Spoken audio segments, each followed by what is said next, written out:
A ideia de que as antigas configurações do contorno dos continentes eram diferentes da atual não é nenhuma novidade. Os primeiros mapas mostrando as costas leste da América do Sul e a costa oeste da África exibiram a primeira evidência de que no início os continentes estavam unificados como peças de um quebra-cabeça e em seguida se fragmentavam, se deslocando até a posição atual. A primeira observação da semelhança entre as linhas costeiras da África Ocidental e da América do Sul Oriental ocorreu em 1620 através do filósofo inglês Francis Bacon. Nos séculos seguintes, essas ideias foram retomadas, mas raramente sustentadas em argumentos científicos. A teoria da deriva continental propriamente dita remonta do início do século XX, a partir das ideias visionárias e pouco convencionais do alemão Alfred Wegener, publicadas em 1915 no seu livro denominado de A Origem dos Continentes e dos Oceanos. Quais foram as evidências de Alfred Wegener quanto à deriva dos continentes? A primeira evidência consiste na similaridade entre os contornos da linha de costa entre a América do Sul e a África, que se encaixariam como um quebra-cabeça gigante. A partir dessa evidência, Wegener sugeriu que em algum momento passado esses continentes estavam juntos, formando um único supercontinente, e posteriormente teriam sido separados. Ao supercontinente, Wegener denominou de Pangeia, termo que advém do latim, onde pan significa todo e gea, terra. Ou seja, corresponde a um momento do passado em que todas as massas continentais estavam unificadas em um único continente. Posteriormente, há cerca de 230 milhões de anos atrás, esses continentes teriam sido fragmentados, dando origem aos continentes e aos oceanos atuais. A segunda evidência advém de répteis terrestres, parecidos com mamíferos, conhecidos como sinognatos, viventes no Triássico há cerca de 230 milhões de anos atrás, que são encontrados na América do Sul e na África.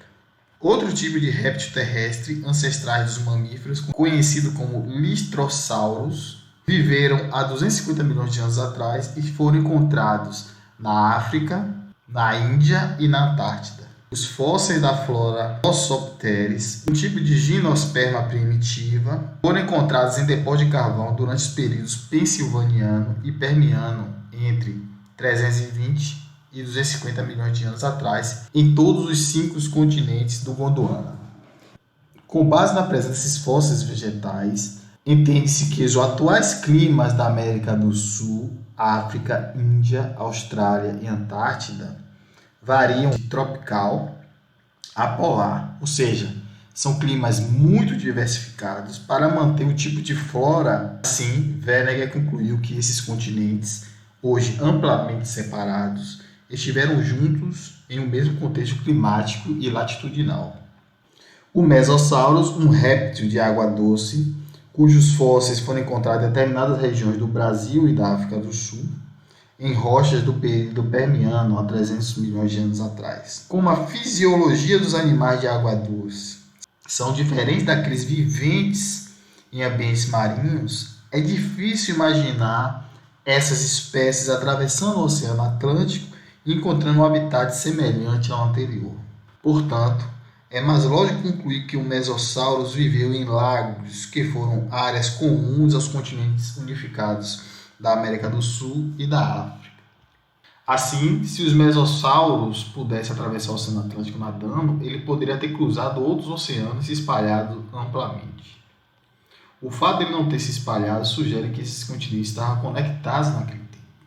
Durante a Era Paleozoica, enormes geleiras cobriam diversas áreas continentais do hemisfério sul.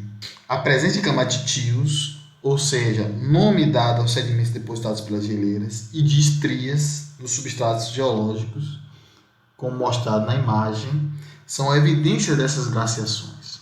Essas glaciações foram comuns na Era Paleozoica nas regiões sudeste do Brasil, sul da África, Índia, oeste da Austrália e Antártida.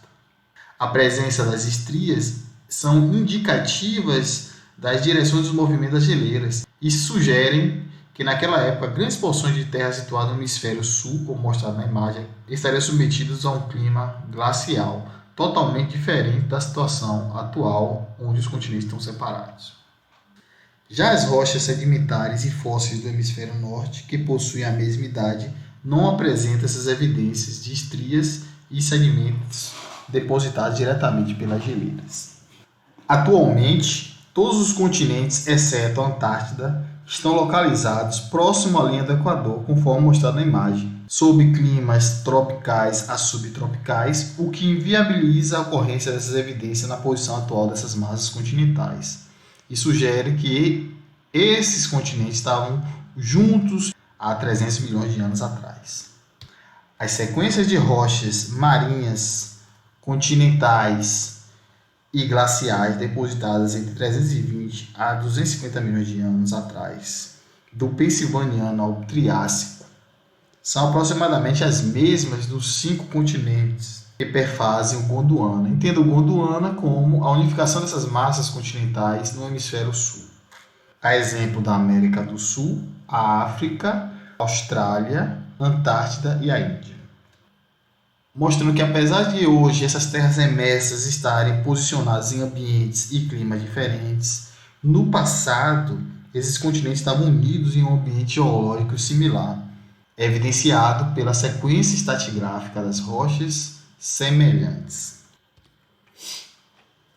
Assim, embora Werner tenha reunido evidências para justificar a teoria da deriva continental, suas ideias não ganharam credibilidade dentre outros cientistas da época, pois Werner não conseguiu responder questões fundamentais, principalmente impostas pelos geofísicos, tais como: quais forças seriam capazes de mover os imensos blocos continentais? Como a crosta rígida como a continental deslizaria sobre outra crosta rígida como a oceânica, sem que fossem quebradas pelo atrito? Destaca-se que, naquela época, as propriedades plásticas da astenosfera não eram conhecidas por Alfred Wegener, o que o impediu de explicar sua teoria. Embora Wegener tivesse correto em afirmar que os continentes tinham se afastado por deriva, sua hipótese acerca de quão rápido eles se moviam e quais forças os empurravam na superfície terrestre mostrou-se errônea, o que reduziu sua credibilidade entre outros cientistas. Após cerca de uma década de vigoroso debate, os físicos convenceram os geólogos de que as camadas externas da Terra eram muito rígidas para que a deriva continental ocorresse, o que fez com que as ideias de Wegener caíssem em descrédito, exceto entre alguns geólogos da Europa, da África do Sul e da Austrália. Portanto, em virtude das objeções colocadas principalmente pelos geofísicos, o livro de Wegener não foi levado a sério por grande parte do mundo científico. Com sua morte em 1930, a teoria da deriva continental começou a ficar esquecida.